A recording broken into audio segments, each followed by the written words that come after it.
Great. So let me do some intros. We have joining us this evening, we have Sean Moylinen, who's an accomplished campaign strategist with nearly a decade of experience advocating for social justice and civil rights. Most recently, they served as the regional organizing director during the 2024 election cycle. Their work has focused on advancing critical issues, including LGBTQ+ equality, voting rights, healthcare, climate action, and through field campaigns, campus organizing, and fundraising efforts. Sean is now the campus organizer for Secular Student Alliance. Thank you, Sean, for being here. Next, we have Jeffrey Blackwell. He oversees American Atheists' efforts to repair officials' and judges' understanding of the First Amendment and the separation between religion and government. He takes point in crafting American Atheists' litigation strategy, monitors federal legislation, policy developments, weighs in on relevant court cases through amicus briefs, and works to educate the legal community through outreach and scholarly writing. He currently serves as American Atheists Legal Director. Thank you for joining us, Jeffrey. And up last but certainly not least, we have Amitai Heller, who is the legal director for American Humanist Association, where he brings extensive litigation experience to advance civil rights. He has led a number of successful high-profile cases in his previous positions, including ones advocating for the rights of dying individuals with compassion and choices and fighting for the equal treatment of people with disabilities at Disability Rights Louisiana. And with that, I'm going to pass it over to Sean. Great. Yeah, thank you so much, Sam. Awesome. So, we all thought this was incredibly important training to go ahead and put together during this time. Obviously, student protests are surging nationwide. We've seen surges in the past, during times of reprieve from our studies.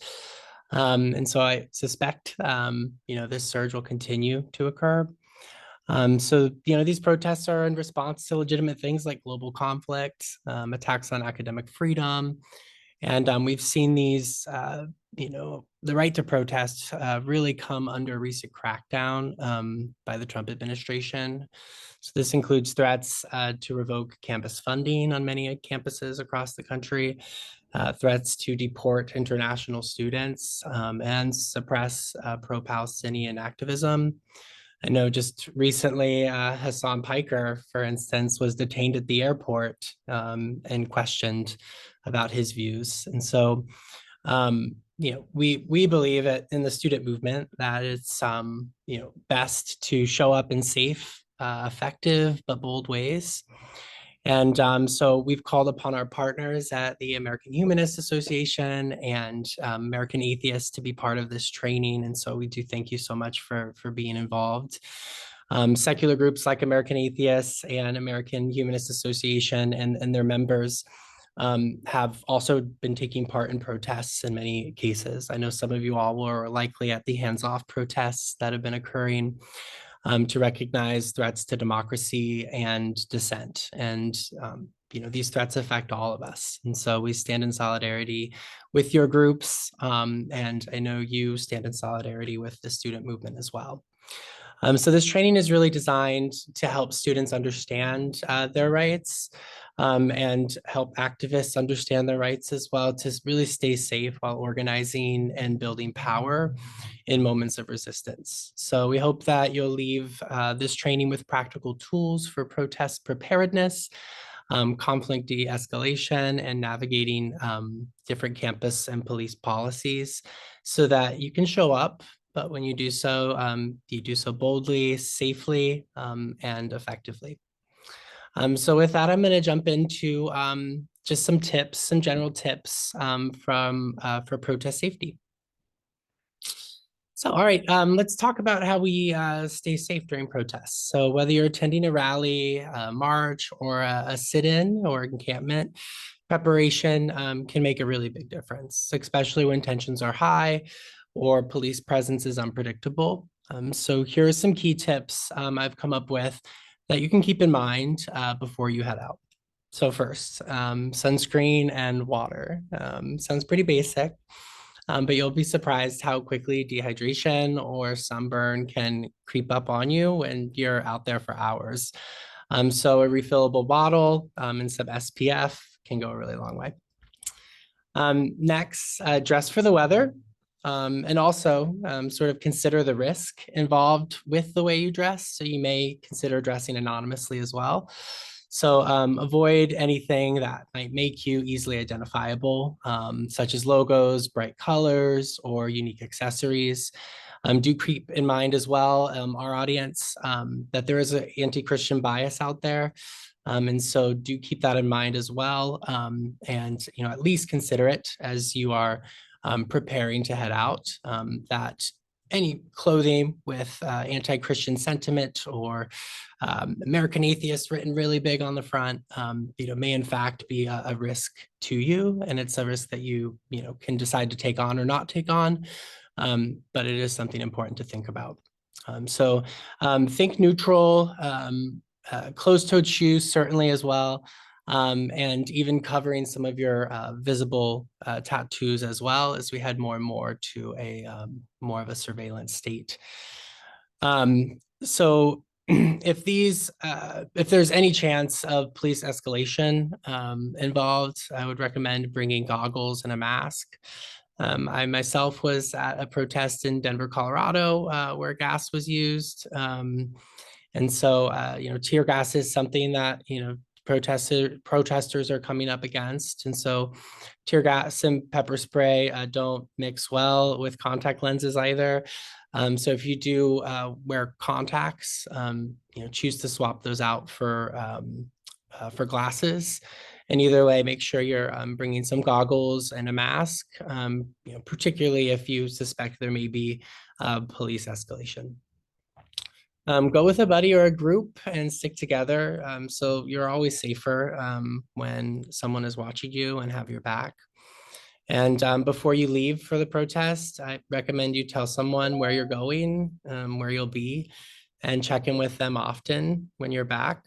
Even doing things like sharing your location with a friend, family member, partner, can help ensure your safety as well. So if there's any risk of arrest at all, which I'd say is probably pretty high these days, particularly on some of our college campuses. We saw 80 students arrested, I believe, Columbia University. So make sure you're telling someone where you're at and telling someone the activity that you're going to be participating in, so that you can make sure that you have access to things like that those folks in your life, have access to helping you with your responsibilities. So things like pets that you may need fed, or kids that you may need to take care of. You want to make sure that you are really preparing and kind of not just walking out the door to go participate without telling anyone where you'll be. Then I recommend writing a legal support number on your arm or your hand in Sharpie. So if your phone does get taken or disabled, you still have a way to reach out for help. I think this is incredibly important nowadays. We've got everything saved in our phones. Gone are the days where we would say, who's the number I know if I get, locked up in jail? I have all these numbers memorized on a Rolodex. That is no longer the case. So certainly write down, phone numbers of legal support. Some of us may even need to write our, parents' phone numbers on our hands as well to remember them. So certainly do your best to make sure that information is literally at your fingertips if things go awry. Then bring snacks and any necessary medication that you might need. So especially if you have any medical conditions that could be affected by heat, exertion, or stress. ID is optional in most states. You only need it if you're driving, but it can be helpful in some situations. If you're undocumented or uncomfortable carrying government issued ID, you should know the risk involved in that. And so, we can talk a little bit more about some of those risks a bit later in the training. But it is something to consider. A local municipal ID, for instance, may help dissuade authorities as far as detaining you for your immigration status. But again, we'll get to some of that a bit later as well. And then finally, you should have a backup plan for getting home. So public transit may shut down, rideshare prices might spike, streets could be blocked. So really kind of know your options well in advance. Basically, bottom line is, we want you to be thinking ahead to protect yourself and really help take care of the people around you as well who may not be as prepared. Protesting is a really powerful act, and being prepared helps keep things safe as well as effective. So with that, I'm going to go ahead and swing it on over to our legal experts for some more specific sort of legal guidelines. Thank you, Sean, for that introduction. I appreciate you providing those tips. Following directly from what Sean was just saying, the right to protest is one of the most protected of the rights provided by the Bill of Rights and the First Amendment. Your right to assemble in public spaces is incredibly closely tied, obviously, to the freedom of speech. And political speech, well, like I said, is essentially the most fundamental form of speech and the most protected by our courts and the Constitution, and should be the most protected by government officials as well. In public spaces, public parks, plazas, sidewalks, the government has the least ability to restrict someone from engaging in engaging in expressive activity at all, and specifically engaging in political speech. What they can do is restrict, place time, place, and manner restrictions on people's ability to engage in expressive activity in those places. And that means things like, if you're going to have a particularly large group, making sure that you have provided facilities for people, bathrooms for people, have emergency personnel standing by, or you're not going to throw like a rock concert in a plaza at 3 a.m. because that would be, regardless of the genre of music, because that would not be viewpoint neutral. But they can place noise limits on things and that kind of stuff. What they cannot do is engage in content-based restrictions on speech in those kinds of public places. Law enforcement does have the capacity, well, they have the capacity to do plenty. They have the legal ability to step in when there is an immediate threat to public safety, peace, and order. Essentially, the term used by the Supreme Court here is imminent lawless action. If you are inciting a riot, the police can step in. If there is if people are damaging property, vandalism is going on, the law enforcement has the right to step in. This includes speakers using fighting words. There are, it's not well defined, but there are words that are understood to be so inflammatory that using them will cause violence or unrest. What that doesn't extend to is when counter protesters are the ones creating the unrest or threats of lawless action. There's no such thing as a heckler's veto. People have the right to engage in speech, especially controversial speech, regardless of how other people might respond to that. It's on other people to temper their behavior and abide by the law.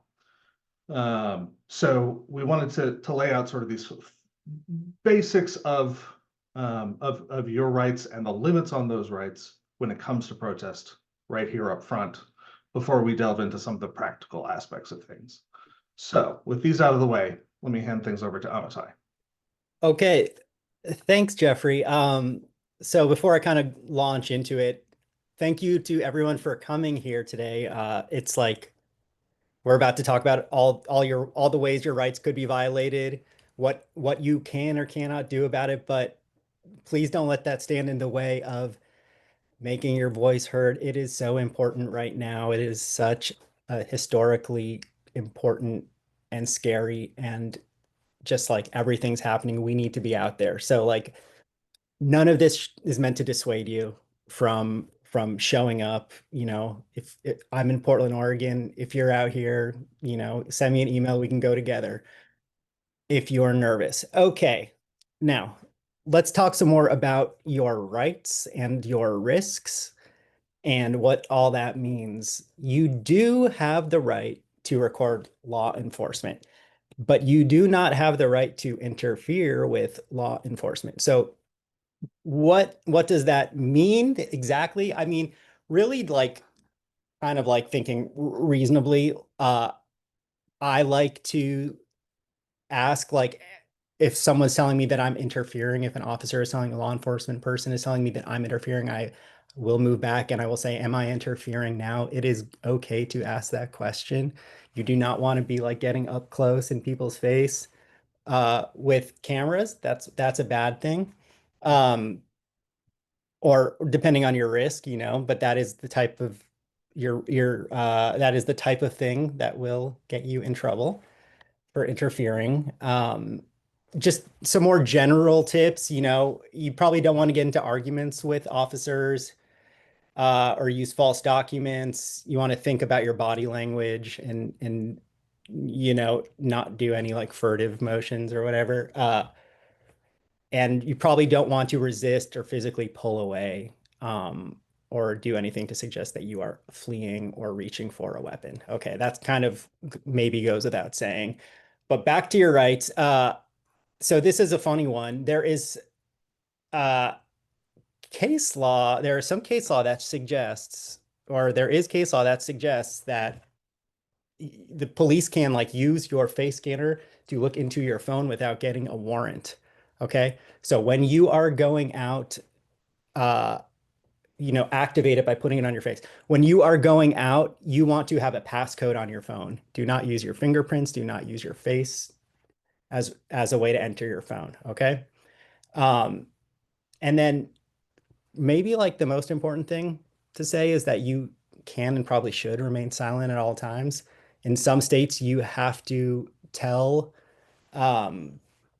police who you are. You have to identify yourself. That's not in all states, unless you're arrested, which is different. But you don't have to speak to the police. I mean,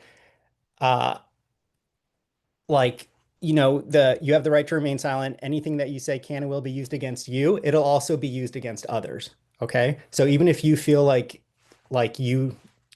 there's nothing wrong with you saying anything, you don't know how it could impact other people as well. I want to talk a little bit about the next point. Am I being detained or am I free to go? That is the question that you should be asking if you are stopped. Detention does not mean arrest. Okay.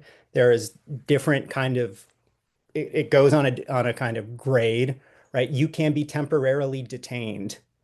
And if police have some reason to believe you participated in or will participate in some kind of criminal activity, they can detain you and they can frisk you if they think that you have a weapon.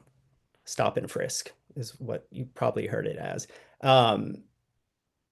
And then if they find drugs on you when they're looking for your weapon, that does not have to be excluded. Okay. In some circumstances it does, in some it doesn't. But the point is probably best not to like have a lot of drugs on you at the protest in case something like this happens.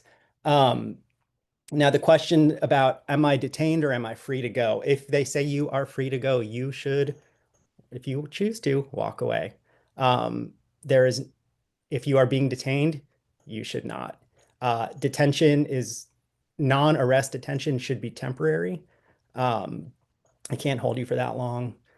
And, but yeah, That's probably the thing you want to say. Am I being detained or am I free to go? And then for non-citizens, you do have to carry immigration documents with you, but you definitely don't want to carry foreign documents or ID that may be used against you. So I'm going to go to the next slide, which goes into what if, and I know that there are questions in the chat. We're going to get to them at the end because I find it a little hard to read them while I'm presenting. So I apologize if I'm saying some misinformation that you really want people to know about, that you think I'm doing. That's, we can talk about it at the end. Okay, so now what if you're arrested? Again, you have the right to remain silent until you speak to an attorney, and you should use this right. You are not going to outsmart anyone. It cannot help you. So, you will get an attorney. If you can't afford one, an attorney will be appointed for you. That won't probably happen until your first court appearance. What does that mean? Does that mean you're silent for 36 hours until you get your first court appearance or so? Sometimes they happen much quicker than that. Maybe. Okay. You don't have to talk to the police though, and it rarely pays off. Okay, so this also applies to people you might be sharing a cell with. You don't want to tell them anything. There's no value in that. I mean, that also can be used against you. And then you have the right to a local phone call. Sean earlier talked about writing a number on your arm. This will probably be the time to use that number on your arm. You will have a phone call. If it's to your attorney, you should be able to have a private conversation with them. But if it's with anyone else, imagine that the conversation is being monitored and will be used against you. Just enter the conversation thinking that someone's recording it. Can happen, it does happen. And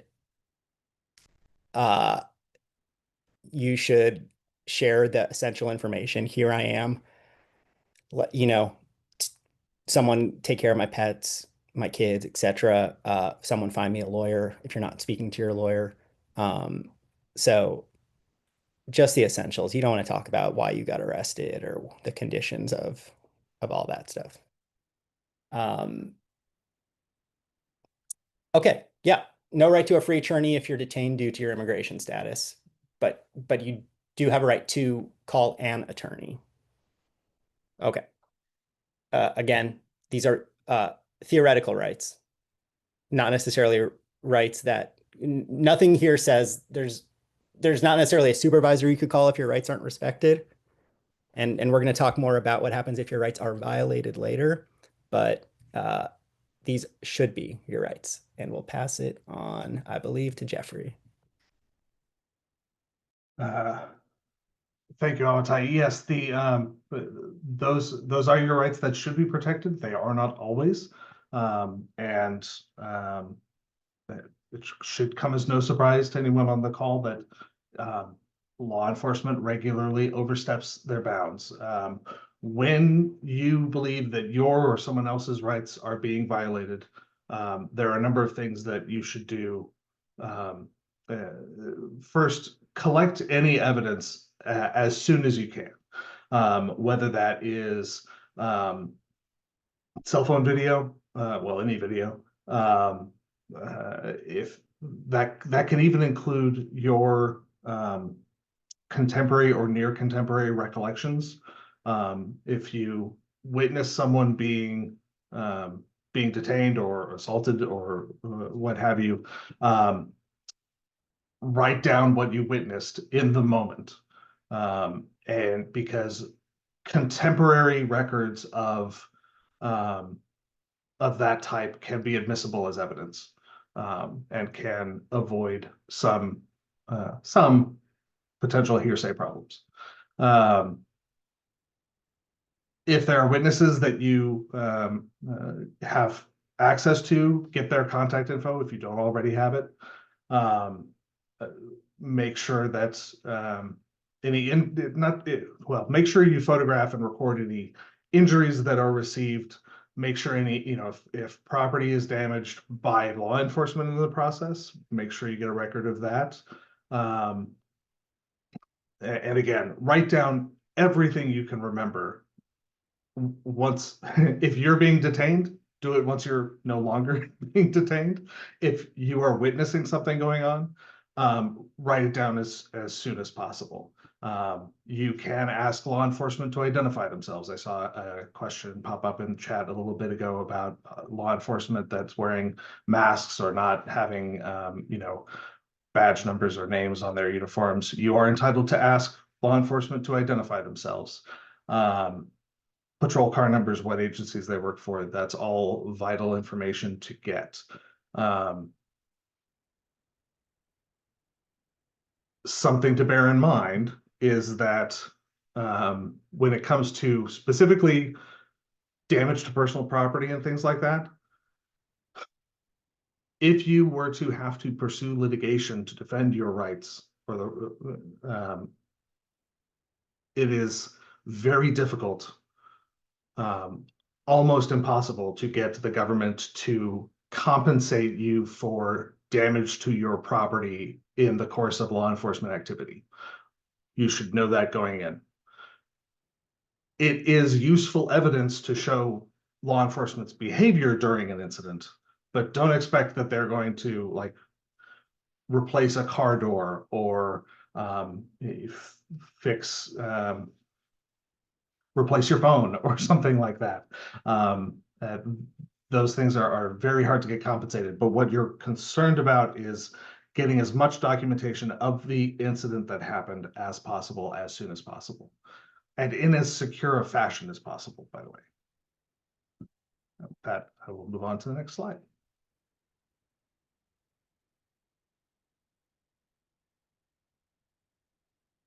Let's talk about some specific student considerations.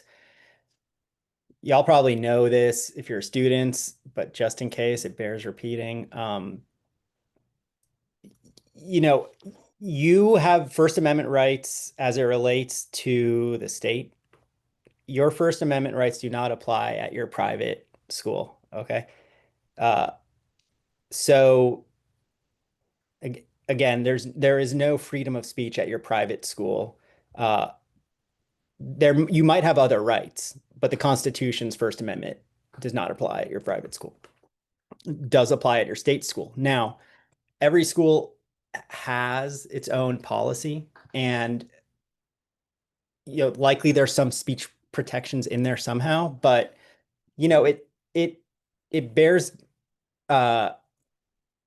repeating that, or I should say not bears repeating. You should, if you want to understand the risks of you participating in a protest, it's probably worthwhile to look at your policy handbook to understand what could happen to you and what rules you could be violating. That is like a very lawyery way to approach the world, and I know that not everyone will do that, but it's a resource for you. And if you want to go out knowing that, like I was just looking at Columbia's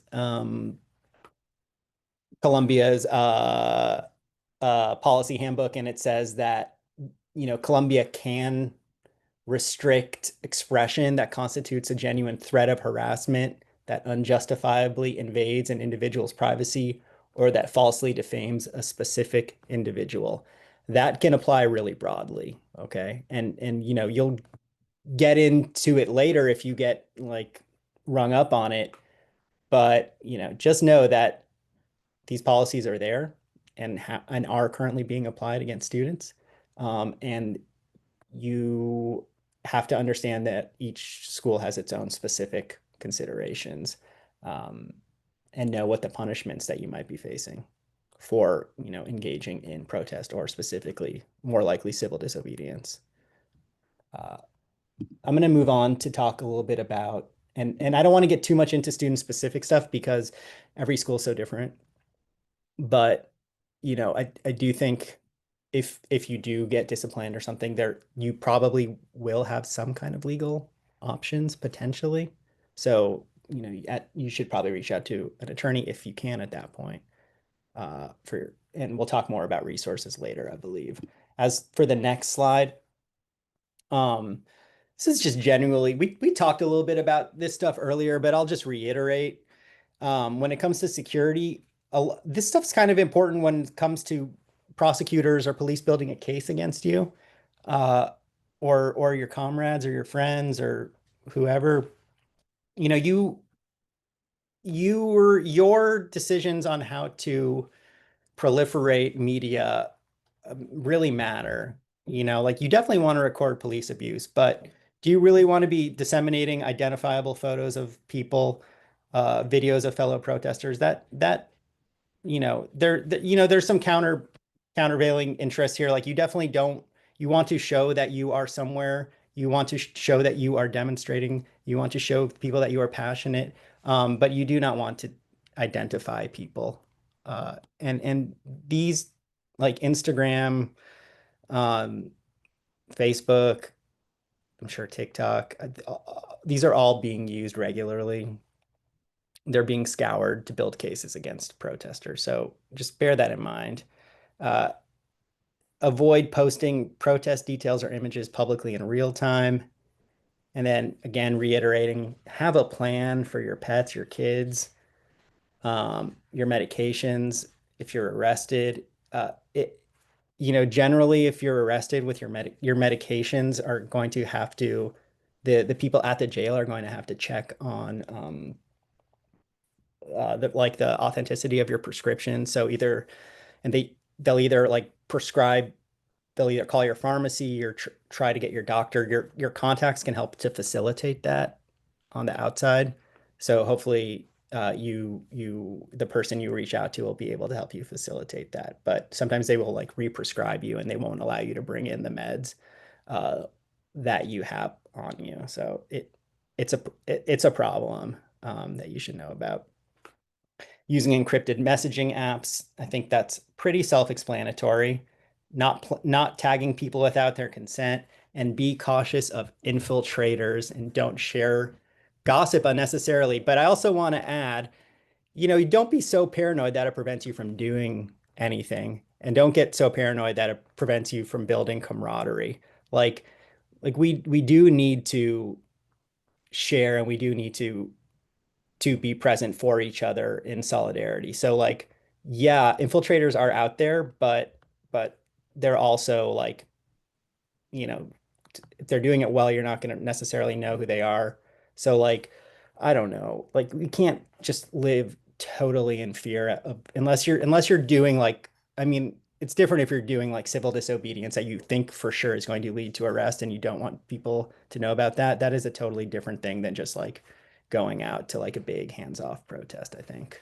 And then to the next slide,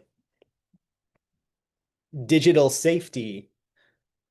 This, I think, is not like necessarily my forte because I'm not the most technically proficient person, but I do know that people tell me to say this to people. And so we can trust that this is true from that. Okay, so like we talked about earlier, the face and the touch ID is important for legal reasons to turn off. Location services, Bluetooth and Wi-Fi. Put your phone in airplane mode. I think someone will say that they can still track you in airplane mode. In the comments, probably. I think, I don't know if that's true or not. I just know that this is, yeah, see, iPhone can track when powered off. Okay. Well, for some reason, they want you to keep it on airplane mode. And I think that's probably right. This is the guidance that attorneys have been giving. And then leaving your cell phone at home entirely. Password protection, encrypted apps, and consider using a burner phone for higher risk actions. Eric says he uses a burner at protest. That is a great idea. Let's see. Oh, did I not say the next? That was the next slide that I forgot to say. Let's see what else. I'm going to pass it to Jeffrey again to talk a little bit about the police on the next slide. Thanks, Amatai. We've gone over some of this already, but in any encounter with law enforcement, it's vital that you stay calm, be respectful of them. You don't want to provoke them into any sort of escalation.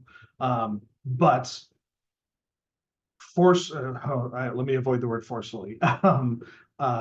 Confidently assert your rights.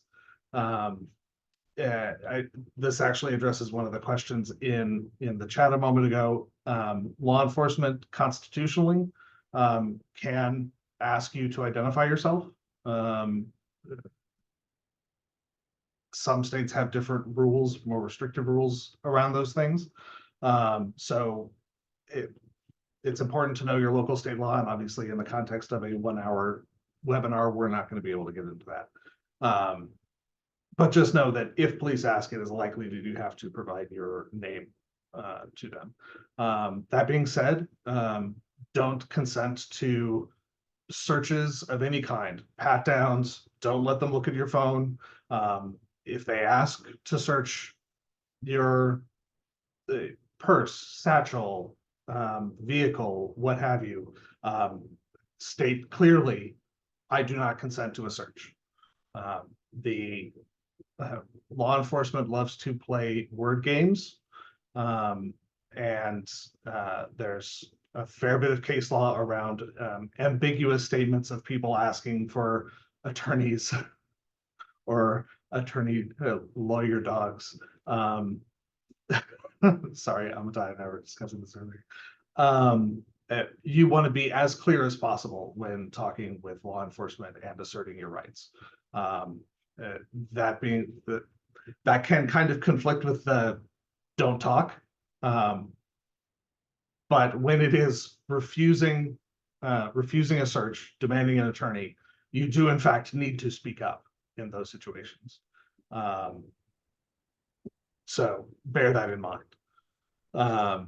As we've already talked about, you have the right to record video, take photos, record audio. Well, I'll come back to audio. But in general, at protests, you have the right to make those recordings. There was already a discussion in the chat I noticed a bit ago about Florida and other states have these sort of boundary laws that restrict you have to stay at least X feet away from law enforcement, or you could be charged with, obstruction or things like that. So know your state's laws on that. If you're gonna record audio, be aware of whether you live in a one-party or two-party state. That is a question of whether you can record a conversation with someone where only one person on the conversation knows it's being recorded, or if everyone on the conversation has to know and consent to being recorded. It's much different when you're in a public space, because there isn't the expectation of privacy there. Especially at a protest where there's likely going to be people, it's understood that people are going to be taking photos and things like that.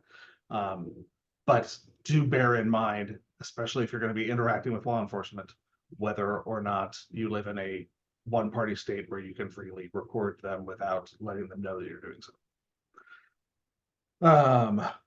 Law enforcement can't confiscate or demand to view your phone, and they cannot delete your data. Those first two, they can't confiscate or demand your phone without a search warrant. If they have a search warrant, then the court has presumably said that they have sufficient evidence to do that.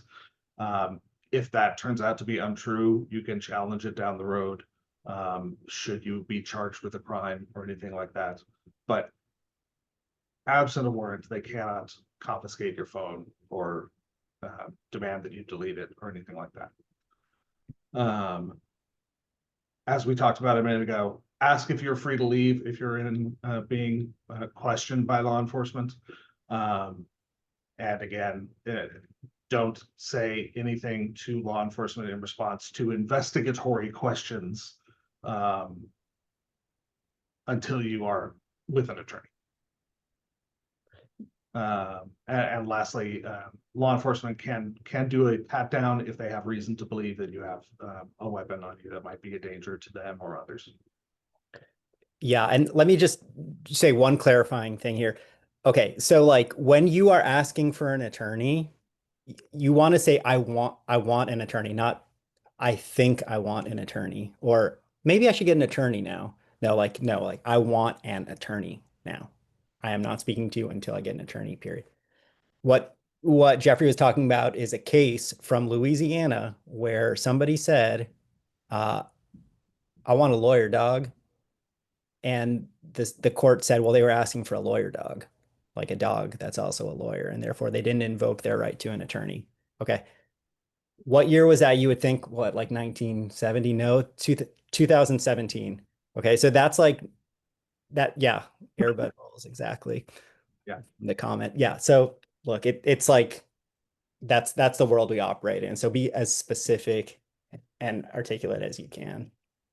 I'll go to the next slide. And then just in general, thinking about witnessing an arrest, think about yourself as like you are there to assist someone who is being arrested to the extent you can, right? You want to document where you physically are. Think about how you are going to be a corroborating witness for this person in the future, right? Like they might be getting charged with something and you want to be able to be available to them to say like, no, I was there and I saw what actually happened.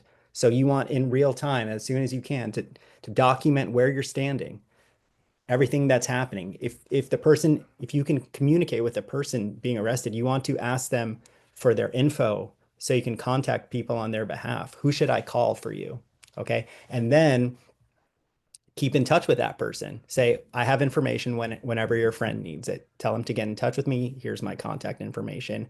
And then, you will have written everything out, and then you will share with them and their attorney potentially if they're facing criminal charges or if there's a civil case. So you think about how you can be useful in that moment for that person, by by creating a real-time evidence of what you saw to help them. Jeffrey, I see you saying, why don't you say something? Yeah, I just want to jump in. Don't pressure them to give you to respond to any questions you throw at them, because again, they may be shutting up, and that's fine. Yeah.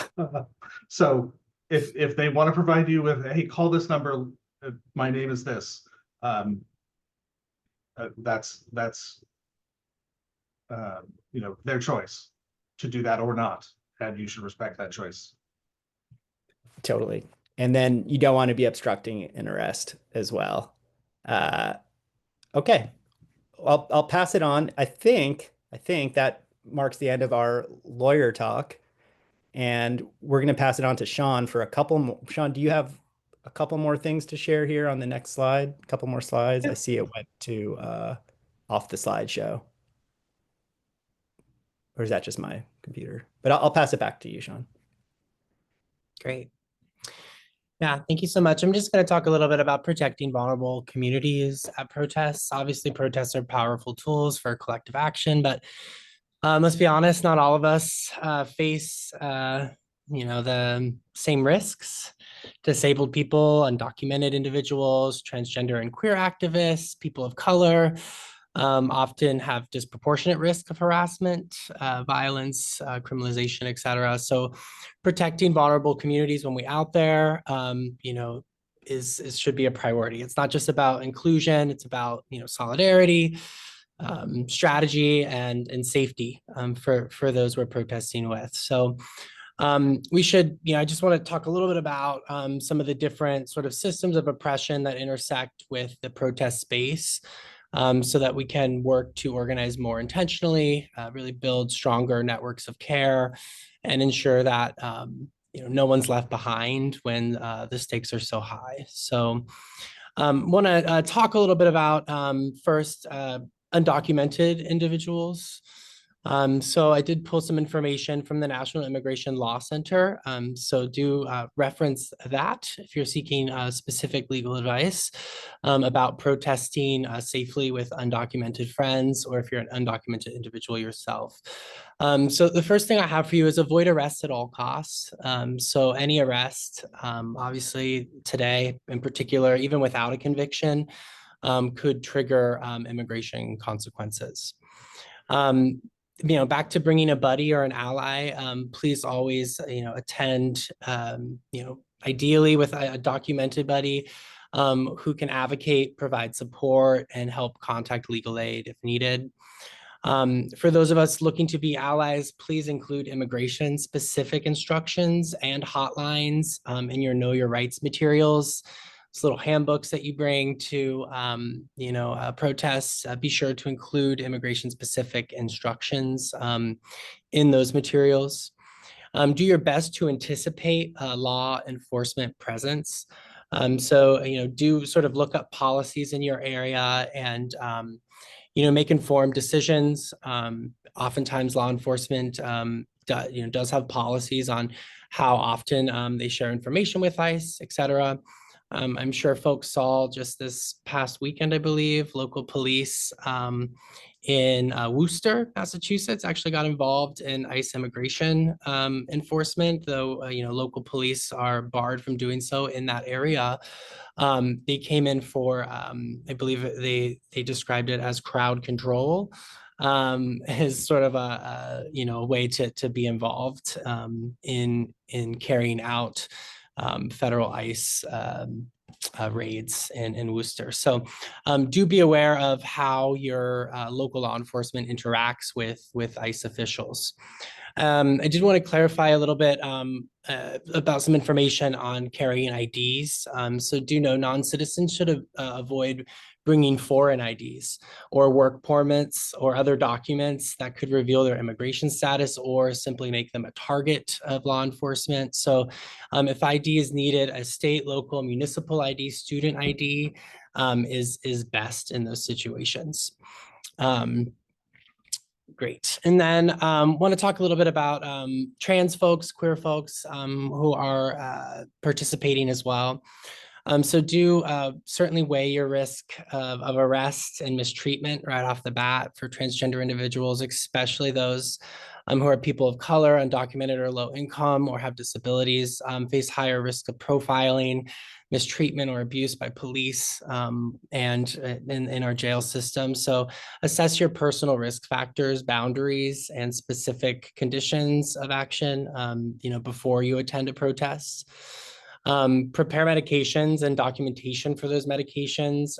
As I believe Amitai mentioned earlier, you may be required to show written prescription that the medication belongs to you, but do feel free to bring essential medications in original containers.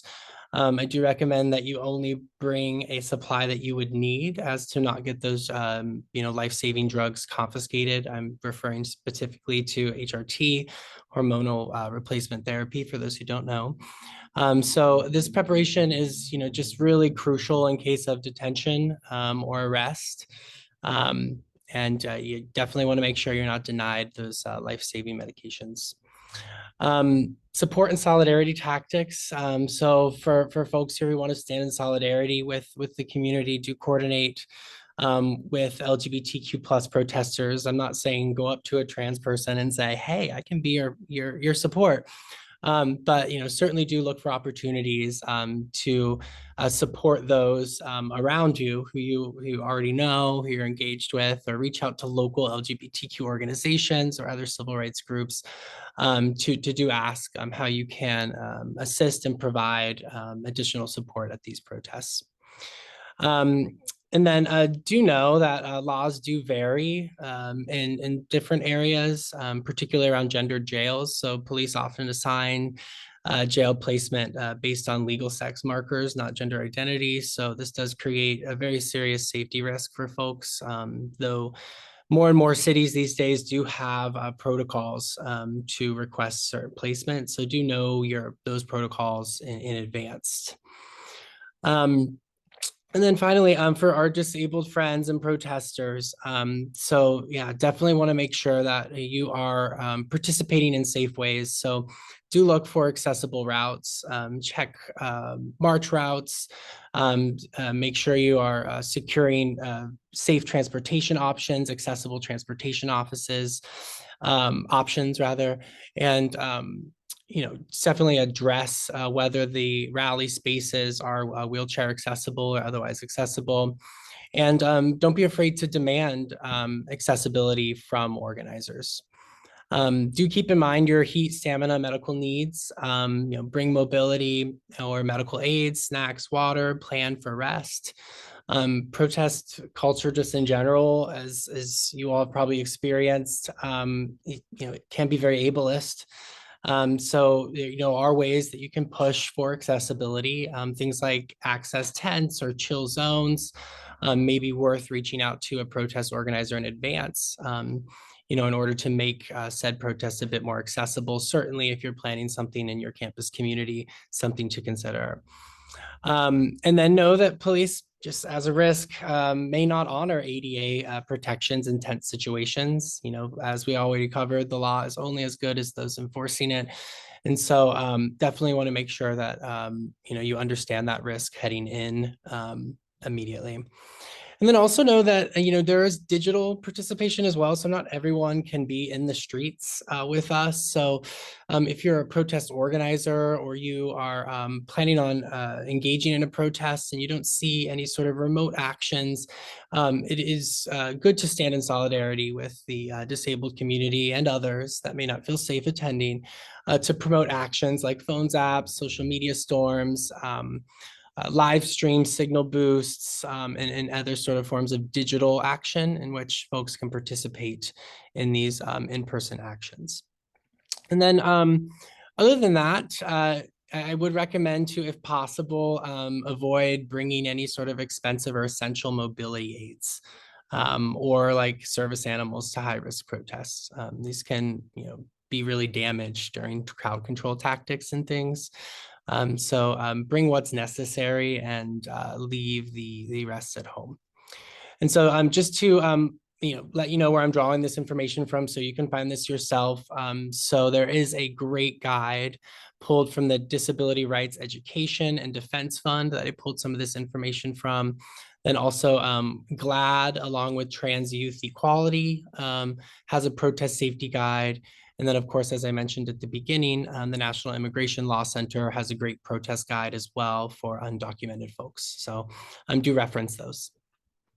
And I believe we're going to go ahead and head into a Q&A for folks. I do want to be very clear that we are not offering any sort of legal advice in this Q&A, but certainly want to work to assess any questions you have, and I'll allow the lawyers to speak more on that, on what they can and cannot answer on a training like this. So I'm going to go ahead and pass it off to Sam, who I believe is going to be facilitating this Q&A session.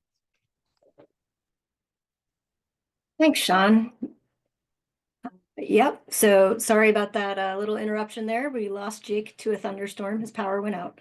So, but we are back. So we have some questions from the chat. Unfortunately, or fortunately, I'm not sure. We are running fairly short on time, so we will try to answer a couple of them, but we will not probably be able to get to all of them.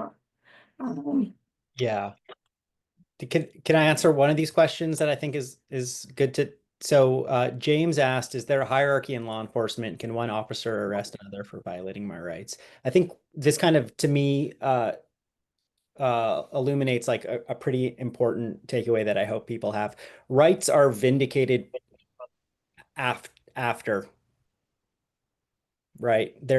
There's not like a supervisor to call when your rights are being violated typically. I mean, maybe you're lucky and you get someone supervisor out there saying, well, you can't treat that person like that. That you should not expect that to happen. When your rights are violated, it takes a while to get them vindicated, if at all. So even if technically they could, I mean, I guess well, I won't even say what you can do technically, but it's not that's not really going to be helpful for you in the moment, I think.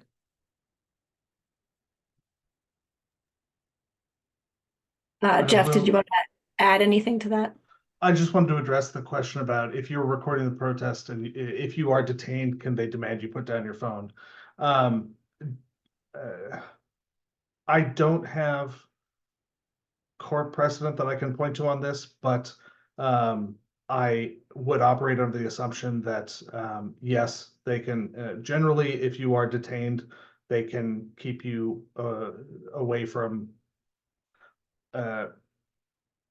items. You may be asked to put down your purse or something that you might hide a weapon in or something like that. Obviously, a phone is not that, but having your hands empty is a demand that I expect the courts would say is a legitimate law enforcement demand. Yes. And also something that, like, again, a right that will be vindicated, not even if you do want to go to court on that issue, it is a right that would be vindicated like months to years of lawsuits down the road, if there's no direct precedent on it. I actually don't know the answer to that very specific question, but I think that Jeffrey's analysis is sound on that for sure. So I have a question that was in the chat a little bit ago. If you ask an officer to identify themselves while documenting an incident, and if they in turn ask for your name, are you required to give it to them? And I think you touched on that, but that's a more specific question. Yeah, again, I think that's going to be governed largely by state laws on when law enforcement can demand that you identify yourself. But if they can demand it in general, they can demand it in response to a demand that they identify themselves. They then still need to identify themselves. But yes. They can ask you to do whatever they want. There's nothing that says they can't ask you to do anything. They can and they will try to ask you to do anything. So like, when do you have to give them your name? Like technically, I think, well, one, it's going to depend on state, so we won't even go into it, but like, there's no, you can't say that. Whether you should probably answer your name, and identify yourself unless you know that your state doesn't require it.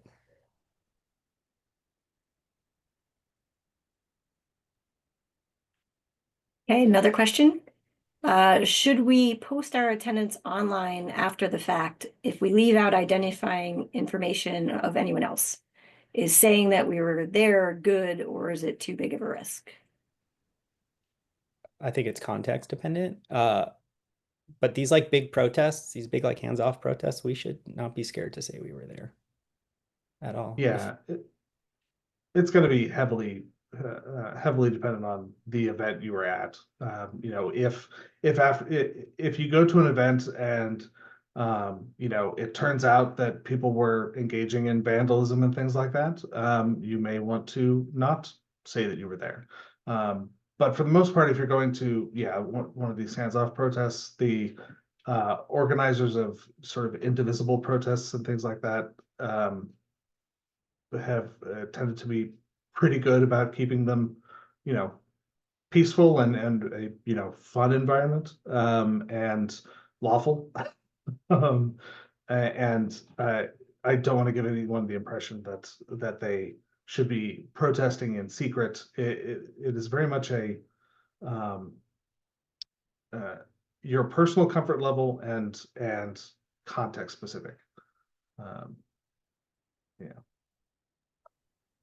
Sean, did you want to add anything there on that one, since it wasn't a technically a lawyer question?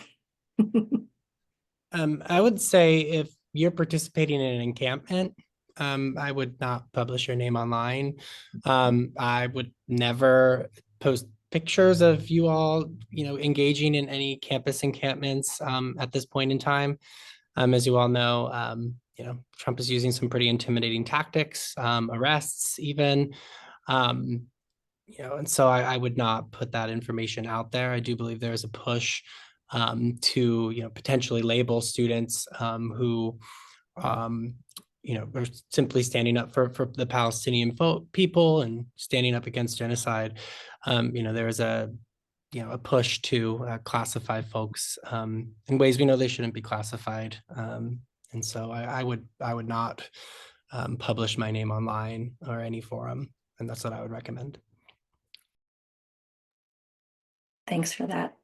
I think we're just going to take one more, and it is another one about police. Seems like there's a lot of concern about this, right? That police, or maybe not police, showing up in tactical gear with masks on. They don't have ID. They demand something from you. I think we've touched on it a couple times, but just sort of one more version of the same question. So if you guys would take that one. If law enforcement is demanding that you take some action, but they aren't willing to identify themselves as law enforcement,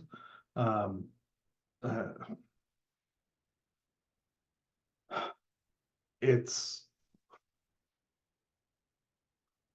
just for your safety. You might consider complying because it seems like they're already taking steps beyond what they're actually permitted to do.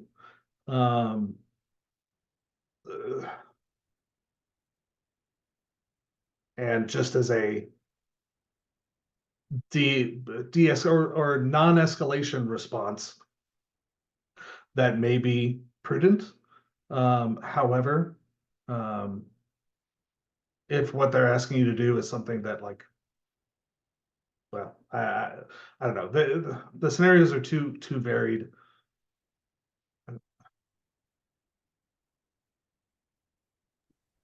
I don't really know how to answer the question because that is uncharted territory for me, at least. Amitai, do you have thoughts on that? I don't really want to veer into answering that question. I'm not really sure.